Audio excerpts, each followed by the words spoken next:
Subscribe to The Honest Critique for current affairs, movie, book, and product reviews. Also, make sure you press the bell icon to get notified whenever we upload a new video.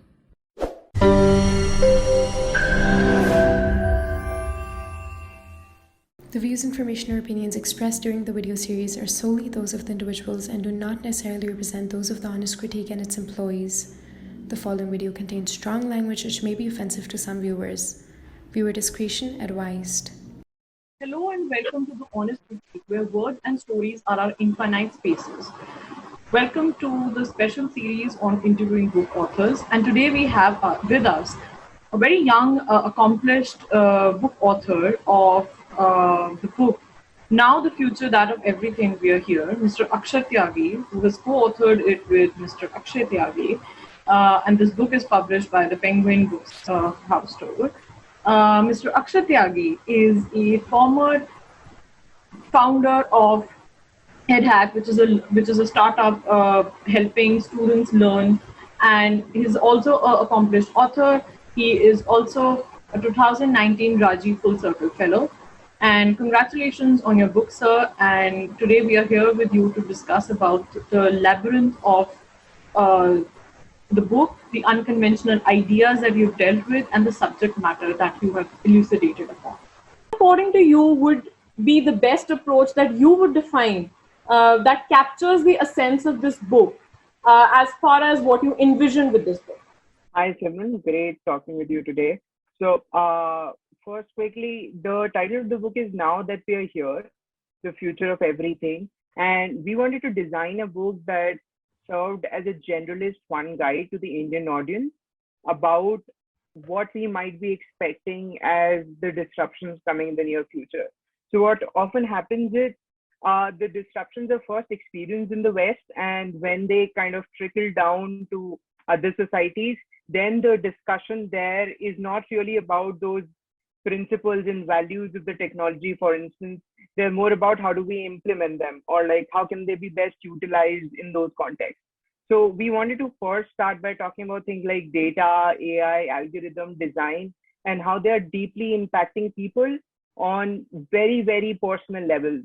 But that discussion kind of escapes the Indian discourse right now. So that's the major theme that we are going to cover.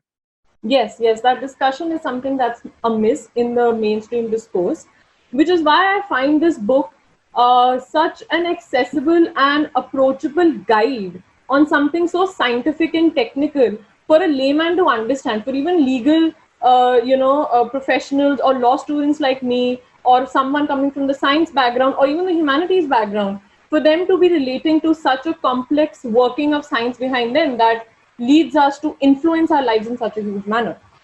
So my second question to you, Mr. Akshat, is that you've discussed at length about data and the processes that go behind it being converted into information that comes to us through different mediums. You've also said that data centralization is perhaps ruining data. And now, given the fact that you've said that you've pointed towards instances that data is subject to so many false interpretations and errors, how do you still think that privacy is a luxury by completely not availing all those schemes or all those mediums which make a citizen eligible to a certain amount of schemes by using a system that processes data? So how do you think that privacy is a luxury? And I want you to answer it on behalf of all of the Indian citizens. Okay, I think that would be a little too smug, but I'll try my best. So starting from the point about data centralization that you said, why is that a problem and why do we need to talk more about it? I think your question, even before the point of data centralization, is, do we even understand what qualifies as data, who collects the data with what intention, and what are they leaving out when they're collecting data? So there's this famous quote which says, thirst does not become a data point and Coca-Cola decides to collect data about how many people are thirsty, right? So you define what would be information that you would utilize as data, and then you further decide what is the interpretation of this data and how are we going to utilize it. to the point of centralization actually comes much later, right? So what we are collecting about, for instance, the Indian citizens is kind of deep data, right? There are judgments that have been made around whether we are going to authenticate them with their fingerprints. Are we going to use their, faces to recognize them and authenticate and build systems, and so much more. But those are value judgments that are made much before that discussion. So first is that bit. The second bit, I think, is quite interesting and has been kind of pointed out a lot of many times, that the basic principle of utilizing data centralization is to make, for instance, the central schemes more efficient, to root out corruption, and to make everyone's lives easier. And that's a terrific story. I don't think anyone would have disagreements about why should you not make the system more corruption free, and why should you not make the lives of poor people better, right? But I think deep embedded in these promises are also assumptions, and there is also a seduction of efficiency that ignores more fundamental questions. So just because you're improving on one value does not mean all the other values cannot be talked about, right? That there is so much embedded in saying we want to improve efficiency, but you are going to have to give away something like control over, let's say, your telecom operator, right? So you can't get free grains, or like you can't get cheap grains if you also don't let us authenticate you with, let's say, the Aadhaar system for getting a SIM delivery. And even though the government might never say that you're going to get SIMs only if you give us your Aadhaar card, that might not be that explicit of a declaration. But what would come inbuilt is, if you give us your Aadhaar authentication for getting a SIM delivery today, you'd get it 2 times faster, right? So for the poor people, you make it kind of mandatory, and then you kind of go around it. And we've seen that a few times. So what happened was, there was this confusion between what the government said you had to do to link your bank account to the Aadhaar card, what they said you did not have to do. And in that process, a lot of people ended up getting it linked. At least I myself did, right? And then the government clarified, no, you don't actually have to do that, right? And then there's like court battle and everything else, right? So that process goes on for like 6 months. And by that time, a lot of citizens have already believed that they need to do it. So I don't think any government would have the ease of saying that everyone needs to authenticate everything with this system. But then the promises inside it would be faster for you. It's kind of going to be like easier, and you would also get these other benefits attached to it. So these lures around it would make the whole promise kind of liberal, but then not really so. So I think those are the kind of discussions that like the book provokes when we start to think about even efficiency, like deeper context. Yeah. Yes, true. I mean, you feel that the whole data ecosystem is something that doesn't leave much with procedural safeguards. Rather, it's more to do with, amassing vast amounts and then processing it to leverage certain, things.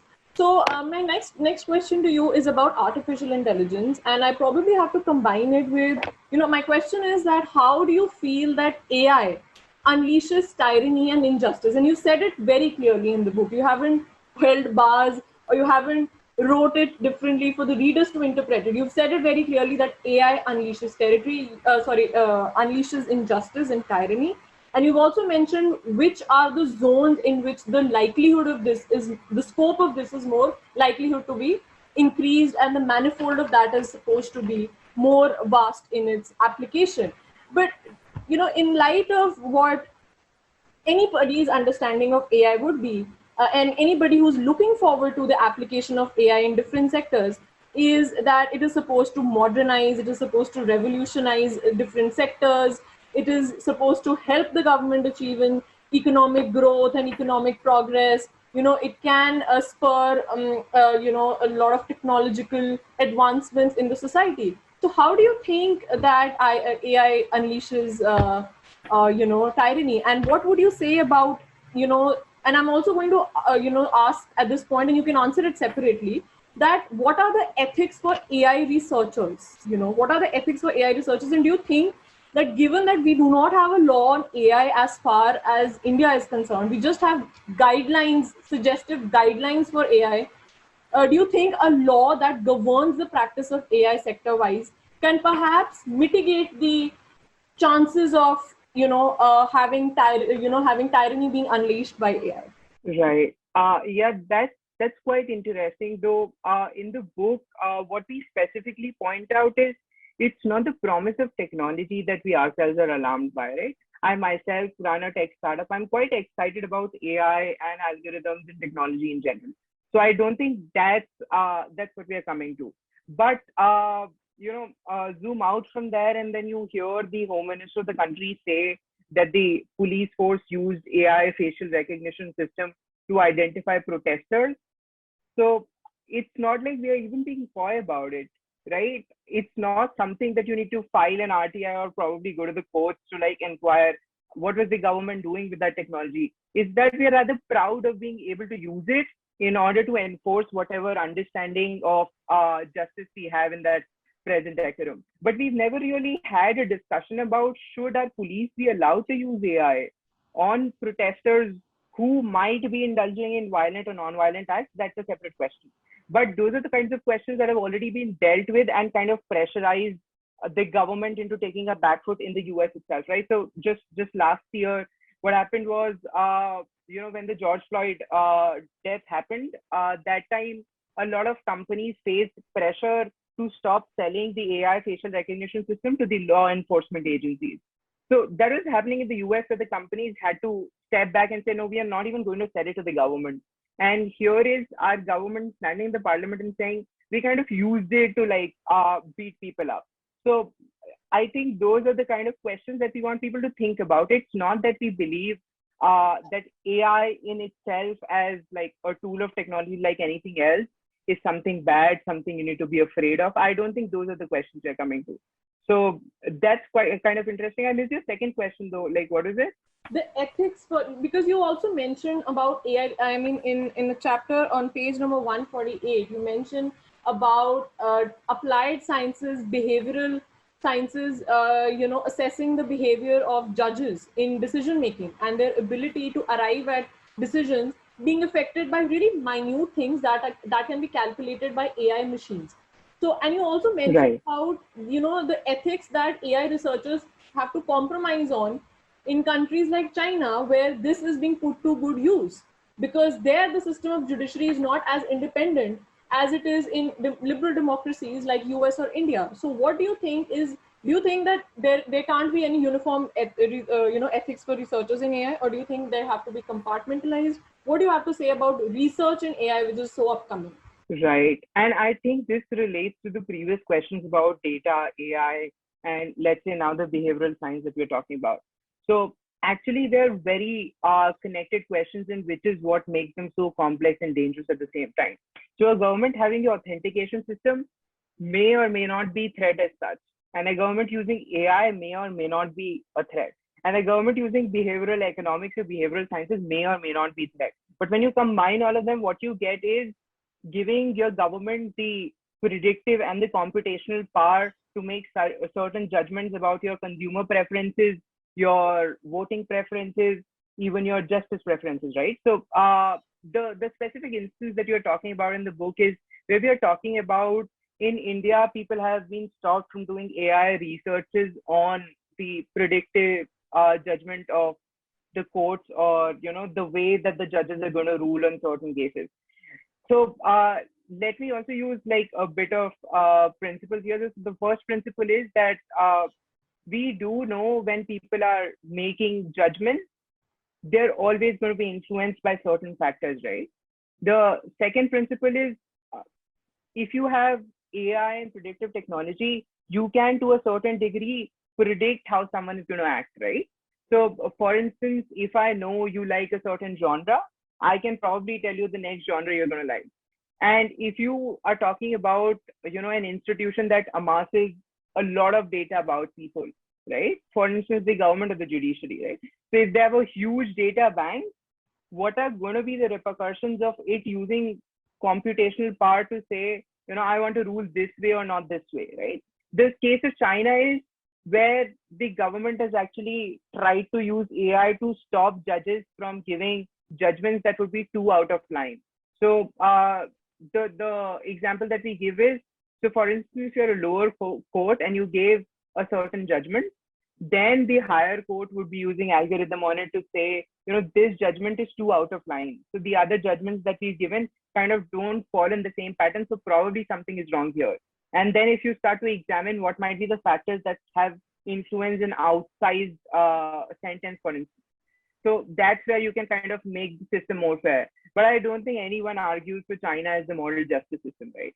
So the thing is, what happens when you start to look at authoritarian states making their systems more efficient, and you see that the democratic systems are going to have flaws of their own, right?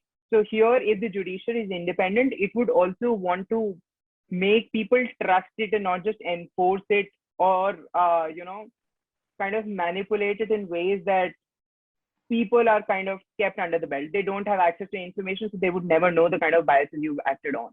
So if you have to balance the efficiency that authoritarian governments are promising with AI with the messiness of democracy, I think that's the conversation that needs to be had.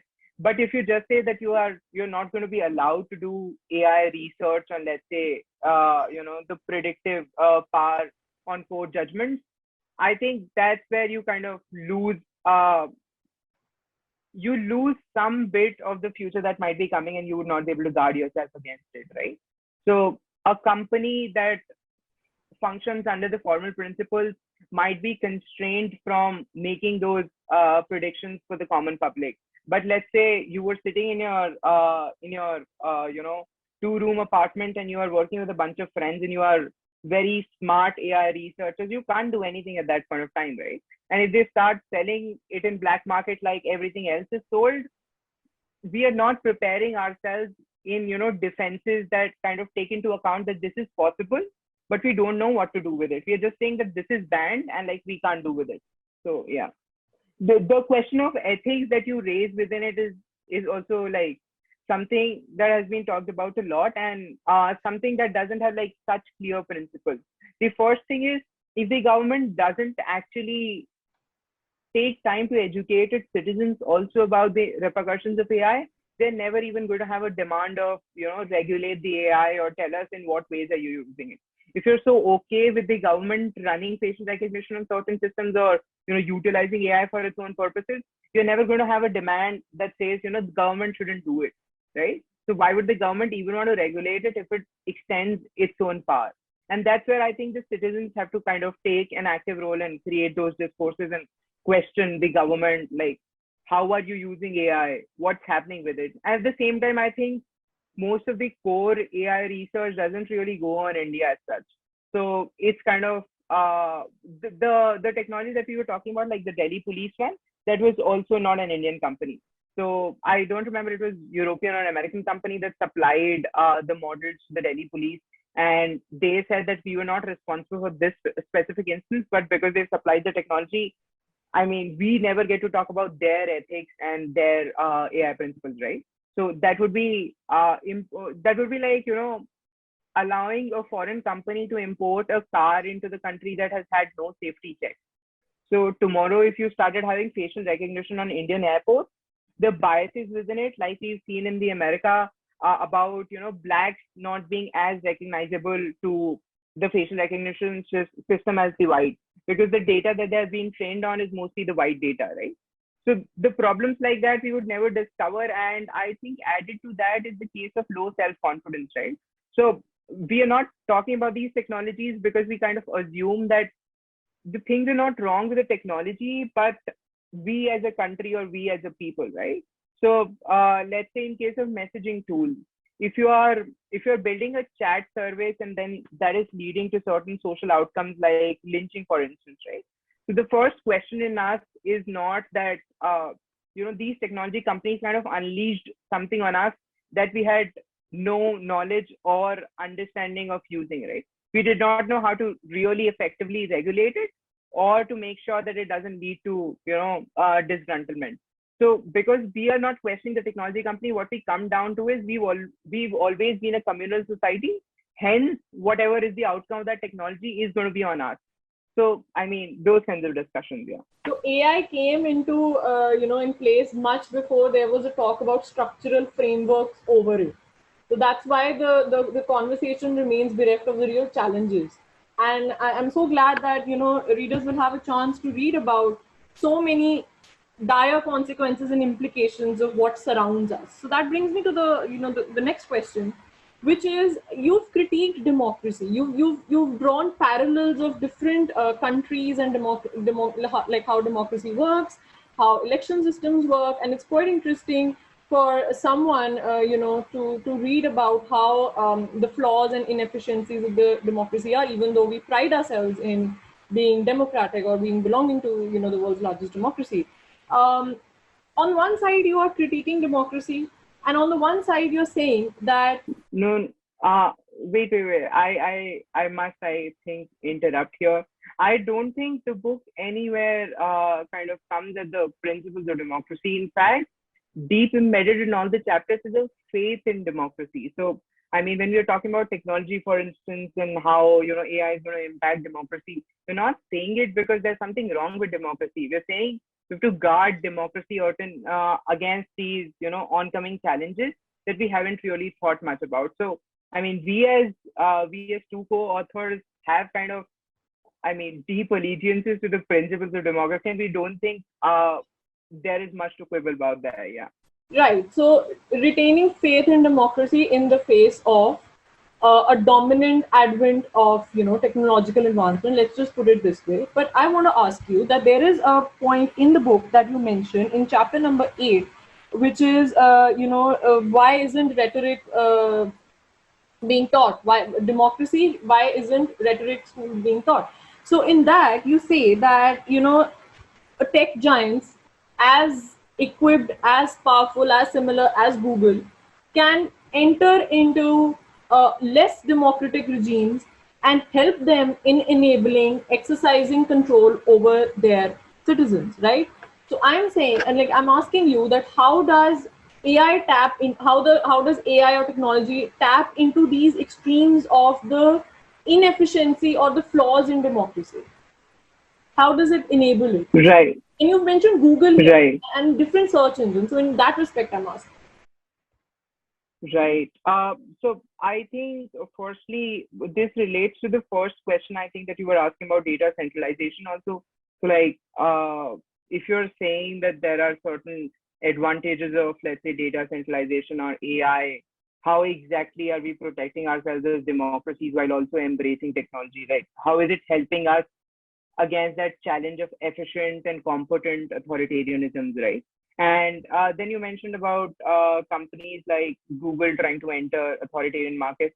One, I think, like, to be fair to Google and to other tech companies, they kind of face a lot of scrutiny in their home countries as well about not entering authoritarian markets because, Which is why they face. sorry? I said, which is why they face lawsuits. Right.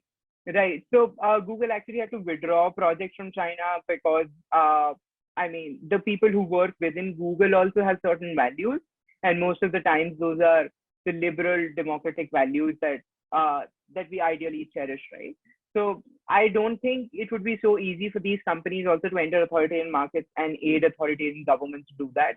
But then the moment that happens, when the general public doesn't know about it, or when it happens in silos, right? So for instance, you are one part of one department or part or team of the company, and then you are another part, and then someone makes a decision of using those two parts and taking them to the other country. I think those kinds of asymmetries within companies, leading to the company doing something that's largely against the will or values of the people within that company. I think those things kind of get settled out, and there are no kind of set solutions against that. But then, yeah, I don't think we are against the promise of technology again. Like, we're not against the promise of good companies, or rather the companies that hold values in liberal democracies as such, kind of going to newer markets and exploring that. I don't think we're making that argument. In fact, that brings me to, like, an interesting uh thing that happened, like, only, I think so, January or February. What happened was, in Australia, there is a conservative government right now, and then they made laws that forced Facebook and Google to pay the news publishers for the news stories that were being promoted or kind of shown on the news platforms of these companies. And if you see why Australia did that, there are a lot of reasons for it. So the first one is that it's a conservative government hugely supported by Robert Murdoch and News Corp. So News Corp is feeling the threat of Facebook becoming the major news supplier than itself. So they have an interest there. And why does the government have an interest to promote Murdoch's interest? Because the government kind of needs the influence of the media to come into power, right? So they forced Facebook to kind of come to the negotiating table of saying you need to pay the news publishers. So even though this is kind of ideal for democracies, even like India, where journalism is under great stress, right? So all the revenues of the publishers are going to these large ad companies, right? Which are, in a sense, service providing technologies, but we don't talk about that so much. So we as a country might not be negotiating with like Facebook to force them to pay to, let's say, Scroll and The Wire, but then Australia was doing it because there was News Corp. So at the end of the day, like Facebook as a negotiating tactic banned all the news stories in Australia. And that created a huge uproar. So basically, Facebook was acting as a bully against the democratic government in order to make them do certain things that they'd like them to do. And that should raise huge alarms, right? So even though these companies like Facebook come from liberal democracy like the US, because their political system right now is dysfunctional and they can't enact laws to regulate it, that's where, you know, other countries like Australia or, for instance, India are forcing Facebook to have a data center within India to exercise some degree of control. I think that's where the conversations get interesting. And now from far, it might seem that if, let's say, a certain country is forcing a company to set up a data center within the country, it can be for so many reasons, right? It can be because they want to exercise authoritarian control over what's published and what information their people receive. That's of course true. But then at the same time, it can also be for a reason like Australia was doing, right? So making sure that local journalism or mainstream journalism survives. So there can be all kinds of reasons about it. But until we're talking about the influence of these tech giants, not just their like technological and informational power, but also their design powers, right? I don't think that discussion is possible. Yeah. Right, right. So, before I move on to the manifestation of what previously the implications of data centralization are, my question to you is that you've mentioned, that you've talked about education and brought into highlight all the stakeholders that are there in education.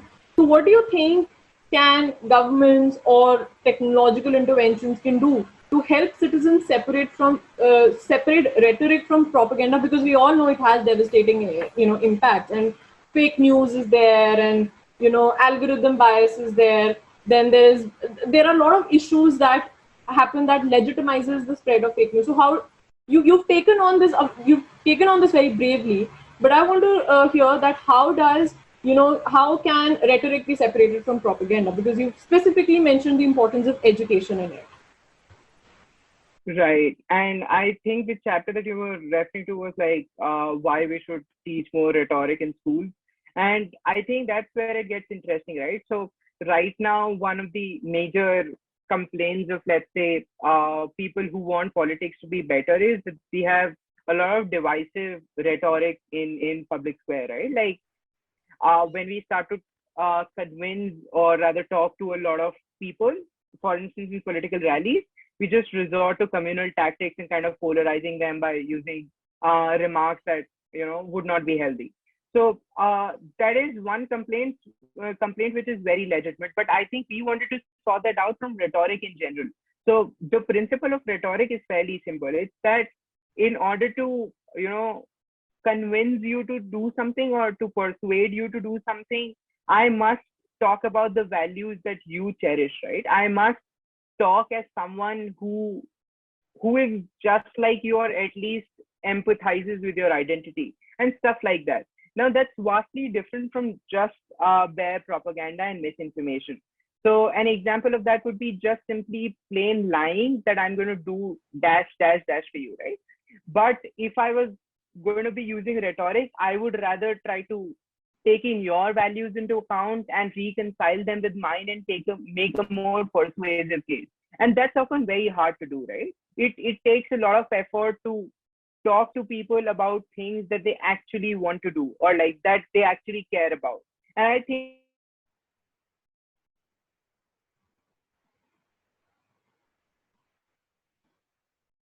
that liberal democracy just wins with facts. And the complaint against that is sure about misinformation, right? That a lot of misinformation is spreading, and hence we need more facts. But if you look at normally how people would make judgments about which politician they'd like to have or which leader they'd want to believe in, those judgments are often not founded on facts that bare and that neat, right? They need to be accompanied by what people would like to hear, partly. And that doesn't have to be misinformation necessarily. So the dichotomy that we have invented between, either you lie or you just don't talk about what people care about. That's the thing that we need to do away with, maybe using better rhetoric to talk about. And we give the example of Greta Thunberg in the book, right? How she kind of mobilized a lot of people about climate change, and she made them care about it in ways that would have been never imaginable for a teenager to do. And that's really, really powerful. And just imagine if our leaders could also learn something from Greta and kind of adopt that very aggressive style of what I care about and what you care about, instead of just saying, you care about certain things and I'm going to lie about it. Yeah. Yeah. So, my last question to you is that this book ends on a very optimistic note. It very gracefully embraces that, a sense of irrationality, and now the fact that we are where we are, and you've just mirrored the future, the implications, and all the policy making processes and all the policies that have been, that have come into light and are governing us, and what are the processes that are happening invisibly but are very much happening, and we are not aware of that, and you've made us aware with using different instances pointing towards the dangerous tendencies of even state surveillance. So what do you have to say to the young readers to navigate this hyper-connected world, which is fraught with uncertainties, who are contemplating that whether still democracy is about their choices, or it is about the choices that the tech giants in nexus with the governments have to present to them, and how do they control them, or how do they influence them? So what do you have to add on to the optimism that the book ends on? Right. And I think we do kind of make a certain choice when you are ending the book, to not say that horrible things are happening and technology is going to take over your lives and your jobs, and kind of destroy the democratic system. And rather, we are kind of optimistic about the outcomes that if we as more conscious and educated people make the choices that we're going to make, the outcome is going to be vastly happier and more liberal world to have, right? And I think right now, as things seem quite bleak in terms of both the political outcomes and also the economic outcomes for a lot of people. For instance, like millennials would not expect to make good incomes in their lives right now based on data, because there's a lot of economic disruption. And if you tell them that automation is going to swallow up more jobs, it makes the situation only more grim and sad, right? So we kind of do tackle that by talking about it's going to be hard in terms of finding meaningful jobs, but then it's something that is very difficult to predict against, right? So anyone who kind of talks about the jobs of 20 years or 30 years and like what categories they're going to fit in, I think is kind of being dishonest there, right? Let's say if you were an economist in 2010, right? That time Uber was just getting started. If you had made a prediction that XYZ number of people are going to be employed in driving in India, nobody would have believed you, right? Like it never seemed like we would have an army of gig workers in India as well. So those kind of predictions are extremely hard, and they are made on the basis of what kind of companies get started, how much technology improves, how much connectivity improves, how much computational power improves. And I don't think common people or like young people like myself have much control or choice over that. But I think what people do have a choice over is, am I going to be still optimistic about what's going to come and prepare for it, and also prepare against those challenges? So for instance, if you have to work in areas that are going to be important for the future, it's going to be very difficult if you pursue a static area of interest and just keep digging on it, because you're never going to know when it's going to get irrelevant, right? So if you're going to be a lawyer, for instance, if you don't understand the tech disruptions that are changing how people are contemplating what kind of lawsuits to file, how predictive algorithms are changing the influences of judgments, and so much more. If you are not going to be thinking about what kind of impact does my bank and Aadhaar linkage has, etc., right? These are kind of disruptions that if you don't think about, that it's going to get more hard for you to understand what's coming. So, I mean, I know that this doesn't really sound that optimistic, like when I start to say, but I think the book ends on an optimistic note on the context of like, if you are ready for it, it's also ready for you. So why not, just be a little more excited about the future, even while things are going to get a little bit disruptive and like experience change. There are spaces where you can nourish it with research, optimize it, mitigate the effects, and there is I think scope and for different professionals to hone their skill sets. So I want to thank you, Mr. Akshat, for sparing out the time to talk to us, and we are now less than a minute. We have run out of time in the meeting. So thank you so much, and congratulations, and all the best with the book. Thank you so much. Thank you so much, Simran. It was great chatting with you. Yeah.